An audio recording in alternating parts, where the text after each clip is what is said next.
Socio-technical systems in organizational development is an approach to complex organizational work design that recognizes the interaction between people and technology in workplaces. The term also refers to the interaction between society's complex infrastructures and human behavior. In this sense, society itself, and most of its substructures, are complex socio-technical systems. The term socio-technical systems was coined by Eric Trist, Ken Bamforth and Fred Emery, World War II era, based on their work with workers in English coal mines at the Tavistock Institute in London. Socio-technical systems pertains to theory regarding the social aspects of people and society and technical aspects of organizational structure and processes. Here, technical does not necessarily imply material technology. The focus is on procedures and related knowledge, i.e., it refers to the ancient Greek term logos.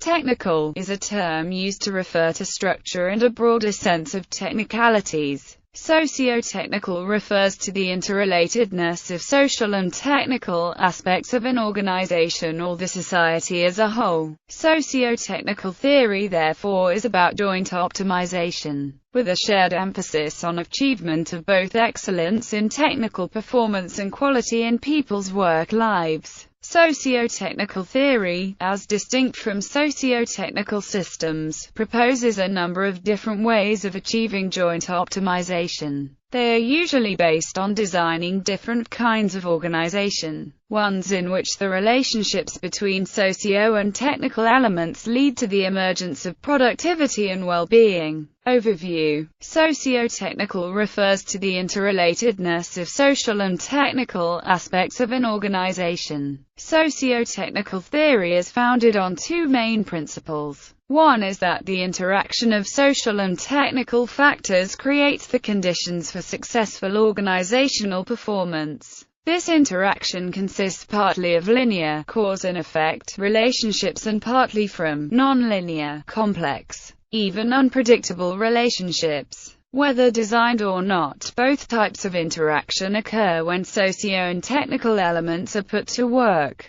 The corollary of this, and the second of the two main principles, is that optimization of each aspect alone tends to increase not only the quantity of unpredictable, undesigned relationships, but those relationships that are injurious to the system's performance. Therefore, socio-technical theory is about joint optimization, that is, designing the social system and technical system in tandem so that they work smoothly together. Socio-technical theory, as distinct from socio-technical systems, proposes a number of different ways of achieving joint optimization. They are usually based on designing different kinds of organization, ones in which the relationships between socio and technical elements lead to the emergence of productivity and well-being, rather than the all-too-often case of new technology failing to meet the expectations of designers and users alike. The scientific literature shows terms like socio-technical, all one word, or socio-technical with a hyphen, socio-technical theory, socio-technical system and socio-technical systems theory. All of these terms appear ubiquitously, but their actual meanings often remain unclear. The key term, socio-technical, is something of a buzzword and its varied usage can be unpicked. What can be said about it, though, is that it is most often used to simply, and quite correctly,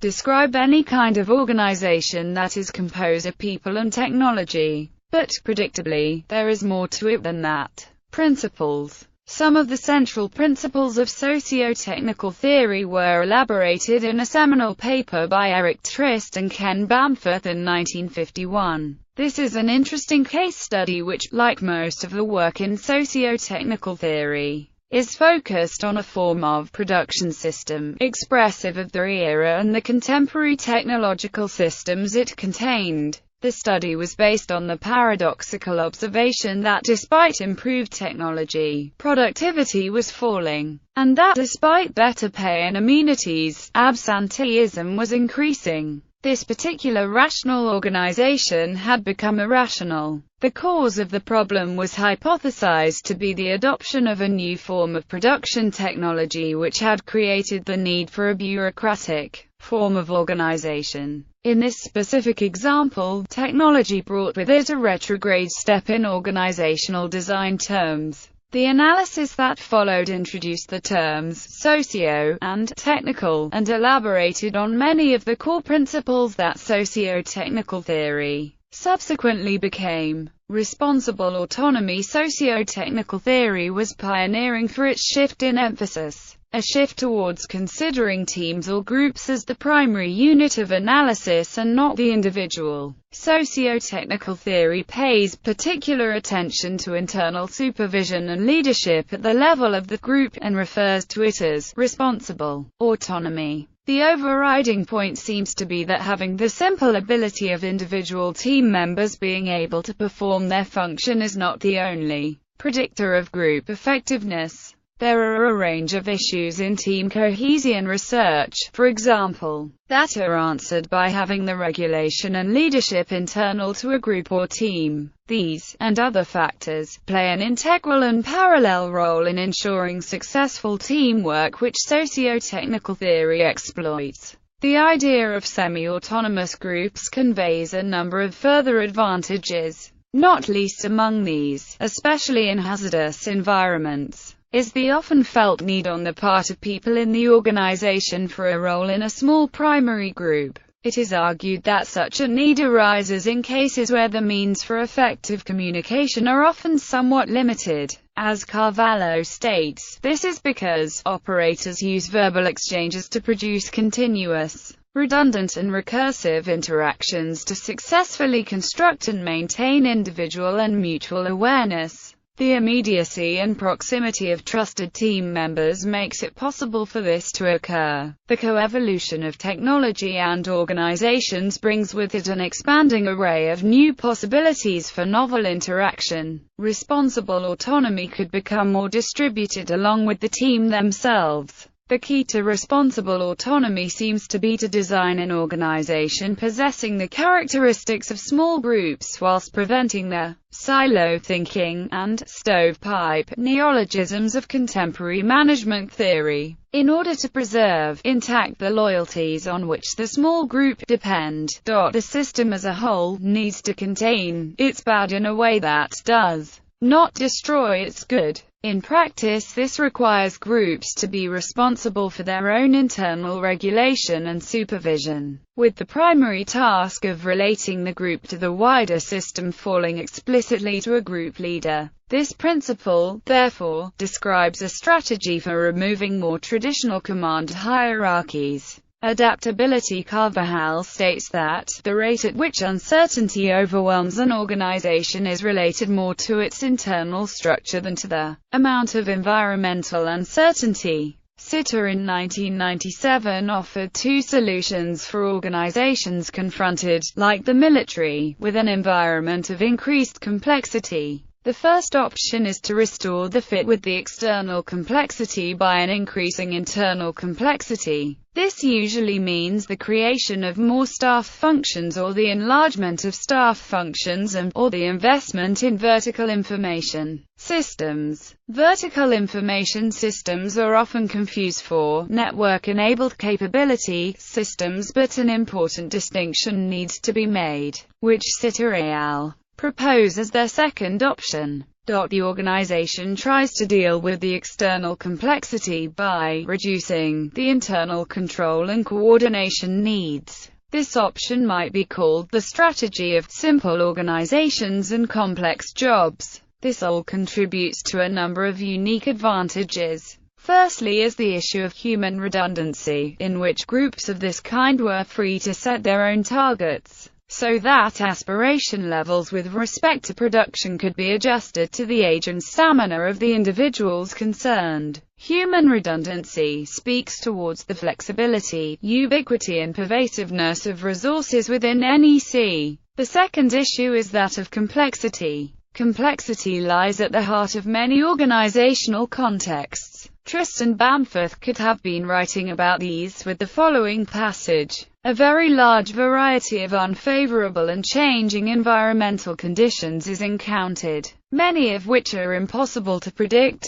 Others, though predictable, are impossible to alter. Many types of organizations are clearly motivated by the appealing, industrial age, rational principles of factory production, a particular approach to dealing with complexity. In the factory, a comparatively high degree of control can be exercised over the complex and moving figure of a production sequence, since it is possible to maintain the ground in a comparatively passive and constant state. On the other hand, many activities are constantly faced with the possibility of untoward activity in the ground of the figure-ground relationship, the central problem, one that appears to be at the nub of many problems that classic organizations have with complexity, is that the instability of the ground limits the applicability of methods derived from the factory. In classic organizations, problems with the moving figure and moving ground often become magnified through a much larger social space, one in which there is a far greater extent of hierarchical task interdependence.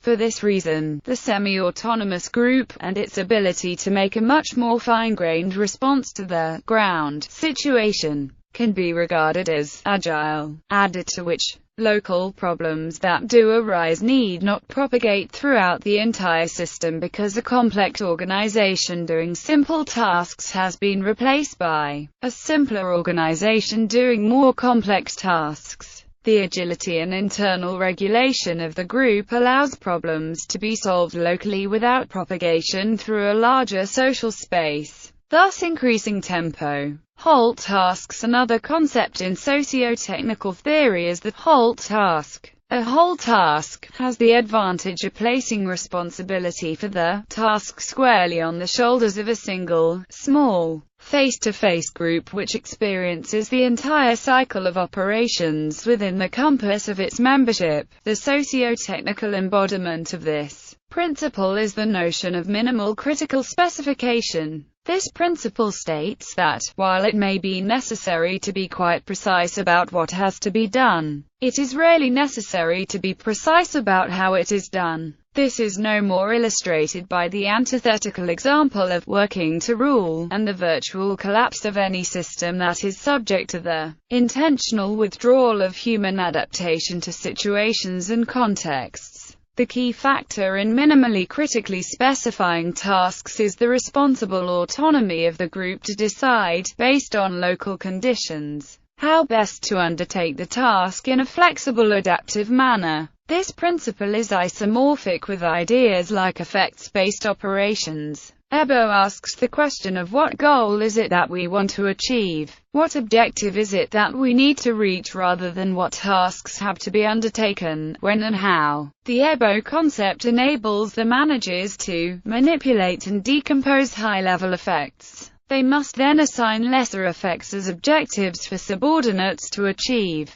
The intention is that subordinates' actions will cumulatively achieve the overall effects desired. In other words, the focus shifts from being a scriptwriter for tasks to instead being a designer of behaviors. In some cases this can make the task of the manager significantly less arduous. Smiley face. Meaningfulness of tasks. Effects-based operations and the notion of a halt task, combined with adaptability and responsible autonomy, have additional advantages for those at work in the organization. This is because, for each participant, the task has total significance and dynamic closure, as well as the requirement to deploy a multiplicity of skills and to have the responsible autonomy in order to select when and how to do so. This is clearly hinting at a relaxation of the myriads of control mechanisms found in more classically designed organizations. Greater interdependence also bring with them an issue of size, in which the scale of a task transcends the limits of simple spatio-temporal structure. By this is meant conditions under which those concerned can complete a job in one place at one time, i.e., the situation of the face-to-face, or singular group. In other words, In classic organizations, the wholeness of a task is often diminished by multiple group integration and spatio-temporal disintegration. The group-based form of organization design proposed by socio-technical theory combined with new technological possibilities provide a response to this often forgotten issue, one that contributes significantly to joint optimization. Topics in socio-technical systems theory. Socio-technical system. A socio-technical system is the term usually given to any instantiation of socio and technical elements engaged in goal-directed behavior. Socio-technical systems are a particular expression of socio-technical theory, although they are not necessarily one and the same thing. Socio-technical systems theory is a mixture of socio-technical theory, joint optimization and so forth and general systems theory.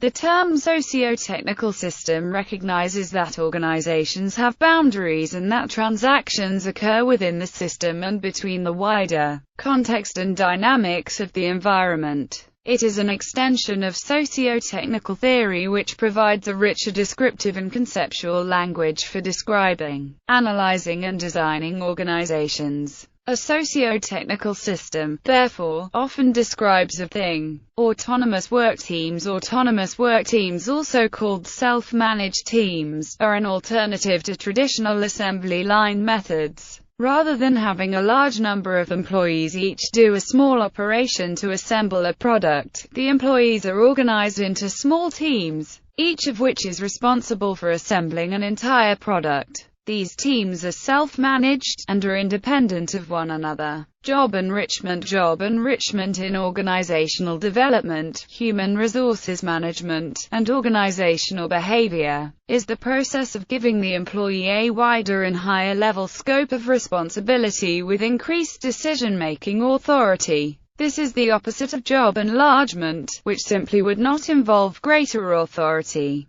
Instead, it will only have an increased number of duties. Job enlargement. Job enlargement means increasing the scope of a job through extending the range of its job duties and responsibilities. This contradicts the principles of specialization and the division of labor, whereby work is divided into small units, each of which is performed repetitively by an individual worker. Some motivational theories suggest that the boredom and alienation caused by the division of labor can actually cause efficiency to fall. Job rotation. Job rotation is an approach to management development, where an individual is moved through a schedule of assignments designed to give him or her a breadth of exposure to the entire operation. Job rotation is also practiced to allow qualified employees to gain more insights into the processes of a company and to increase job satisfaction through job variation. The term job rotation can also mean the scheduled exchange of persons in offices, especially in public offices,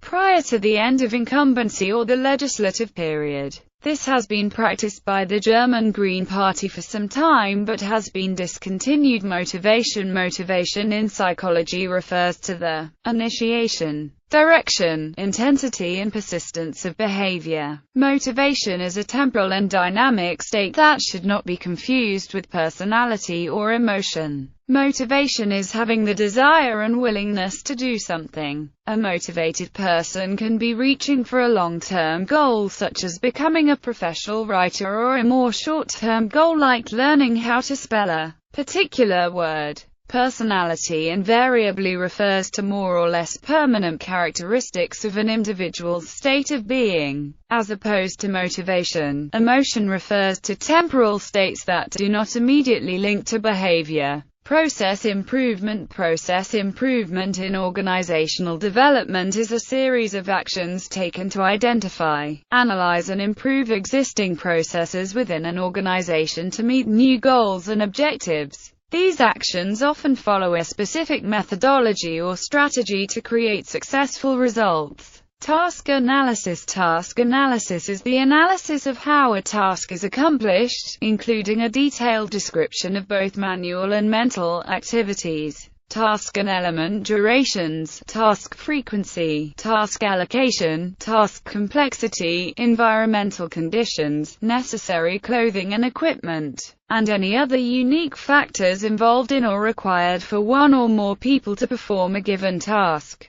This information can then be used for many purposes, such as personnel selection and training, tool or equipment design, procedure design and automation, job design or work design. In organizational development is the application of socio-technical systems principles and techniques to the humanization of work. For example, through job enrichment. The aims of work design to improve job satisfaction, to improve throughput, to improve quality and to reduce employee problems, e.g., grievances, absenteeism. Deliberations are key units of analysis in nonlinear knowledge work. They are choice points that move knowledge work forward, as originated and defined by Karl Popper in a second-generation development of STS theory. Deliberations are patterns of exchange and communication to reduce the equivocality of a problematic issue. For example, for systems engineering work, what features to develop in new software. Deliberations are not discrete decisions, they are a more continuous context for decisions. They have three aspects: topics, forums, and participants.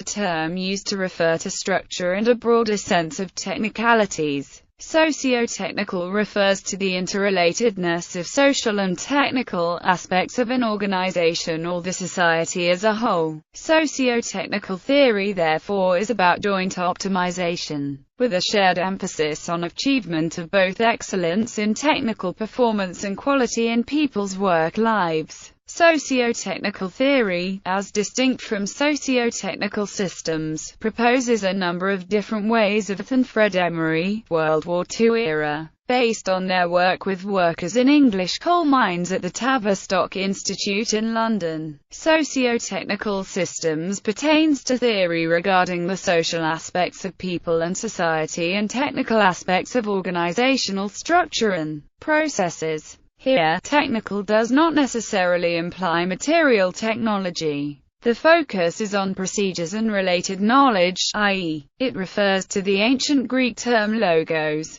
Technical is achieving joint optimization. They are usually based on designing different kinds of organization, ones in which the relationships between socio and technical elements lead to the emergence of productivity and well-being. Overview. Socio-technical refers to the interrelatedness of social and technical aspects of an organization. Socio-technical theory is founded on two main principles. One is that the interaction of social and technical factors creates the conditions for successful socio-technical systems in organizational development is an approach to complex organizational work design that recognizes the interaction between people and technology in workplaces. The term also refers to the interaction between society's complex infrastructures and human behavior. In this sense, society itself, and most of its substructures, are complex socio-technical systems. The term socio-technical systems was coined by Eric Trist, Ken Bamford, organizational performance. This interaction consists partly of linear, cause and effect, relationships and partly from non-linear, complex, even unpredictable relationships. Whether designed or not, both types of interaction occur when socio and technical elements are put to work. The corollary of this, and the second of the two main principles, is that optimization of each aspect alone tends to increase not only the quantity of unpredictable, undesigned relationships,